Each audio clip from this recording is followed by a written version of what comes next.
Yang dimaksud dengan sabar adalah sanggup untuk melawan, sanggup untuk berbuat. Iradatul intiqam, membalas, tapi dia tetap lawan. Bukan yang dia lawan manusianya, bukan yang dia lawan orangnya, tapi yang dia lawan adalah darah yang mendidih, yang bergejolak di dalam. Makanya kita selalu mohon doa kepada para habaib, kepada para ulama. Kalau ketika berjumpa, Habib, tolong saya supaya termasuk orang-orang yang sabar, karena balasan orang yang sabar adalah mendapatkan balasan tak terhitung jumlahnya. A'dadtu li'ibadiyas salihin, aku siapkan untuk hambaku yang soleh. Apa yang disiapkan Allah? Mala a'yunun ra'at, belum pernah terlihat mata. Wala udhunun sami'at, belum pernah terdengar telinga. Wala khatala ala qalbi bashar, belum pernah terlintas di hati manusia. Nampaknya bapak-bapak semuanya mendapatkan ini insyaallah. Ibu-ibu sama juga. Makanya bapak-bapak sabar. Ustaz Somad, itu bapak itu kelihatannya orangnya sudah tidak kena azab kubur lagi Pak Ustaz. Loh, kok bisa begitu? Saking dia sudah menderitanya menghadapi istrinya di dunia. Pernah nggak dengar seperti itu? Pernah Bapak?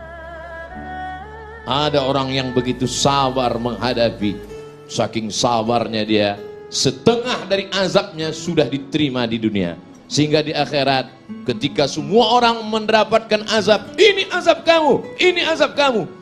Lalu orang ini kata Allah, azab kamu DP-nya sudah diambil dunia. Ini tinggal cash-nya saja.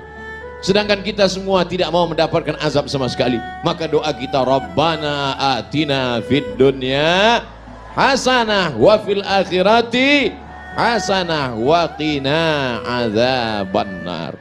Di dalam kamus Lisanul Arab, kamus lengkap bahasa Indonesia Purwadarminta, sejengkal. Tapi kamus Ibnu Manzur bahasa Arab semeter. Apa dikatakan di sana marah itu? As-sulbah, keras. As-sohrah, batu yang keras. Itulah amarah. Karena dia menggumpal menjadi dendam kesumat. Sebelum mati dia berpesan kepada anaknya, sini sebentar anakku, sini sebentar. Ada apa Ma? Kamu kalau nanti saya mati, jangan nikahkan anak cucumu 7 turunan dengan anak tetangga kita. Batu yang mengeras, maka sampai kapanpun tidak akan mencair. Wa inna minal hijarati lama yatafajjaru minhul anhar. Ada batu keras tapi masih memancarkan air.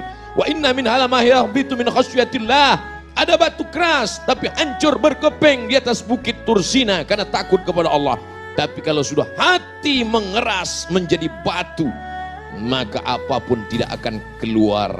Oleh sebab itu maka kita selalu meminta kepada Allah, Allahumma ja'al fi qalbi nura, jadikan di hatiku cahaya, wa fi sam'i nura, di telingaku cahaya, wa fi basari nura, di mataku cahaya. Semuanya berawal dari darah yang bergetar menggelora di dalam jantung.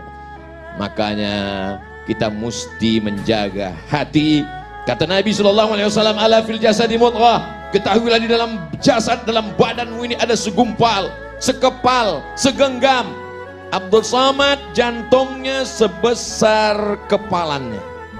Kalau tidak percaya, ambil ronsen. Jantung pisang, sebesar apa genggaman kepalan tangan, sebesar itulah jantung kita. Bapak ibu yang kebetulan gemuk besar, besar tangan.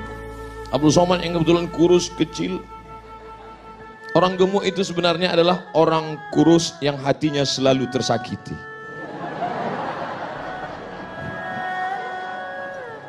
Jadi kalau segumpal ini sudah hancur berkeping, digelorakan oleh setan, darah di dalam itu dibuatnya menjadi mendidih, maka kata Nabi SAW, innaha jamratun minan nar, sesungguhnya ada satu batu kerikil dari api neraka, tuqidu fi qalbi, yang dinyalakan di dalam hati seorang hamba. Alam tarau, apakah kamu tidak pernah melihat humrata ainaihi, Kalau sudah dinyalakan di dalam hati kerikil neraka, maka kamu akan melihat cahaya merahnya sampai ke kelopak mata.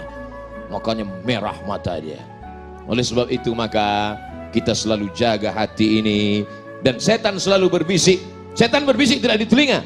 Allazi waswisu fi sudur. Di mana sudur? Dada. Sudur sebelah mana? Kiri apa kanan? Atas apa bawah? Sebelah kiri. Kiri tepatnya di mana lagi? 2 jari di bawah. Terasa berdegup dan berdetak.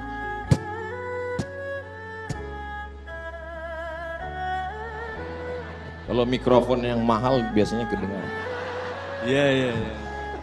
Oleh sebab itu maka ini harus kita jaga senantiasa. Dengan apa menjaganya? Ala bizikrillah.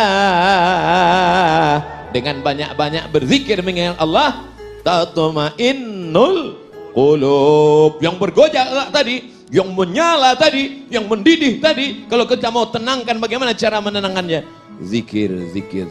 Kalau ada yang terkena musibah, meninggal anaknya, terbakar rumahnya, apakah dia marah kepada Allah? Tidak, dia sabar. Kalau ada di antara ibu yang suaminya dilarikan orang, tetap disitulah baru kelihatan bahwa yang namanya marah itu bukan dihilangkan dari diri manusia, tapi tempatkanlah marah pada tempatnya. Apa itu Ustaz ceramah kok marah-marah? Itu bukan pewaris Nabi. Nabi itu nggak pernah marah.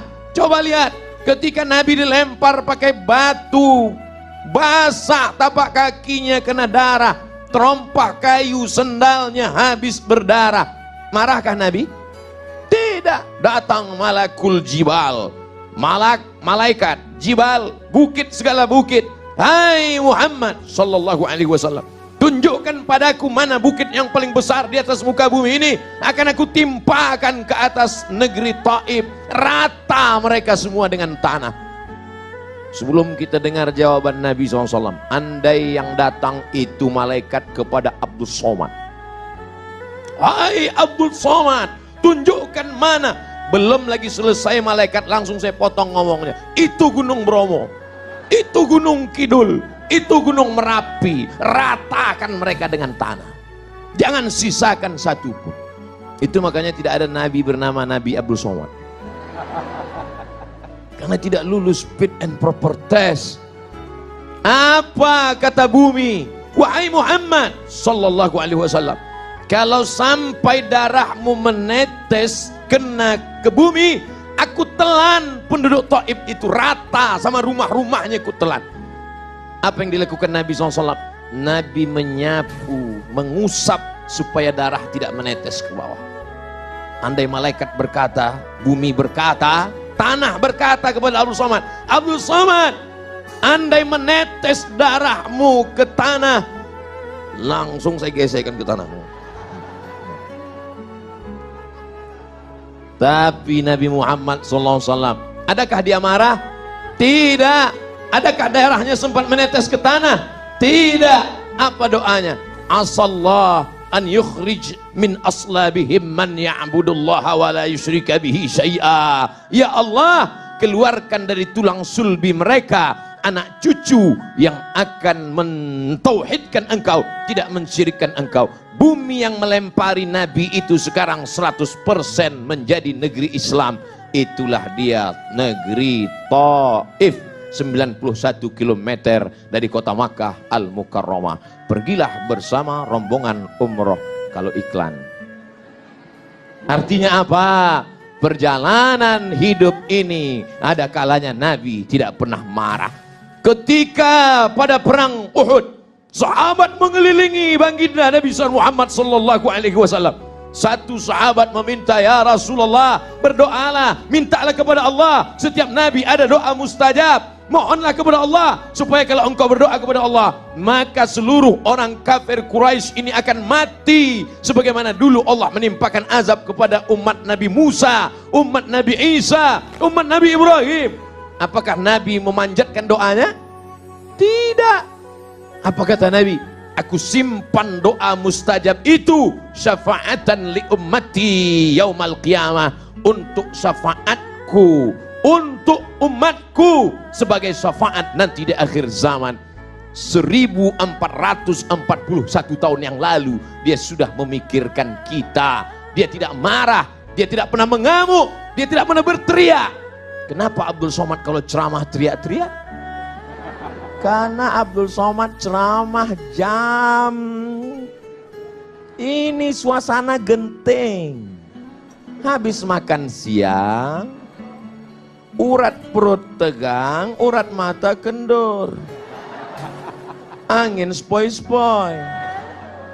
Jadi kalau saya ceramah, marilah kita sabar.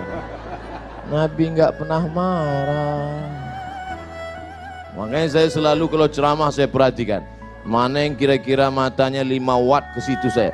Marilah kita. Supaya apa? Supaya kita pandai menempatkan kapan kita bersuara lembut dan kapan kita bersuara keras. Bukan berarti orang suaranya keras itu hatinya keras. Selembut sutra, smooth as silk, lembut seperti sutra. Kalau kau tak percaya, belalah dadaku, kan kau dapati lafaz Allah di sana.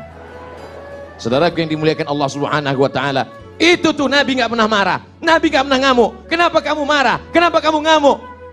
Kamu kenapa nggak meriwayatkan hadis Nabi yang sedang marah? 1 bulan Nabi berdoa, Allahumma al'an bani Ra'il, Allahumma al'an bani Zakwan, Allahumma al'an Usayyah, laknat bani Ra'il, laknat Usayyah, laknat Zakwan. Kenapa? Karena mereka membunuh 70 da'i yang dikirim oleh Rasulullah sallallahu alaihi wasallam. Kunut subuh, kunut zuhur, kunut asar, kunut Jumat, laknat, laknat, laknat. Qanata Rasulullah sallallahu alaihi wasallam syahran, thumma tarakahu. Setelah sebulan Nabi tidak berkunut lagi. Apa kata Abdurrahman ibnu Mahdi? Makna thumma qanata tarakahu, tarakahu. Nabi meninggalkan, bukan kunutnya yang dia tinggalkan, yang dia tinggalkan laknatnya, sedangkan kunutnya berlanjut sampai meninggal Nabi Muhammad sallallahu alaihi. Pernahkah Abdul Somad dalam doa kunutnya melaknat? Enggak pernah. Allahumma hadina fi man hadait, amin, wa afina fi man afait, amin, wa tawallana fi man tawallait, amin, wa barik lana fi ma a'tait, amin, wa qina bi rahmatika syarra ma qadait, amin. Sisanya pujian kepada Allah. Fa innaka taqdi wa la yaqda 'alaik wa innahu la yadhillu man walayt wa la ya'izzu man 'adait tabarakta rabbana wa ta'ala falakal hamdu 'ala ma qadait nastaghfiruka wa natubu ilaik. Bagi yang hafal, yang enggak hafal gerak-gerakkan yang mulut. Bagaimana kalau Abdul Somad kunut subuh, kunut zuhur, kunut asar berdoa, Allahumma al'an Israel, Allahumma al'an, pokoknya laknatlah semua yang menzolimi, yang menganiaya, yang mengkriminalisasi ulama, yang menyudutkan orang-orang soleh, laknat. Kira-kira kalau kita baca doa kunut subuh, kunut zuhur, kunut asar, kunut maghrib, kunut isya, apa kata orang? Itu imam radikal. Padahal kita sedang marah. Kalau agamamu dihina, ulamamu dilecehkan, kau tidak marah, maka gantilah bajumu dengan kain kafan.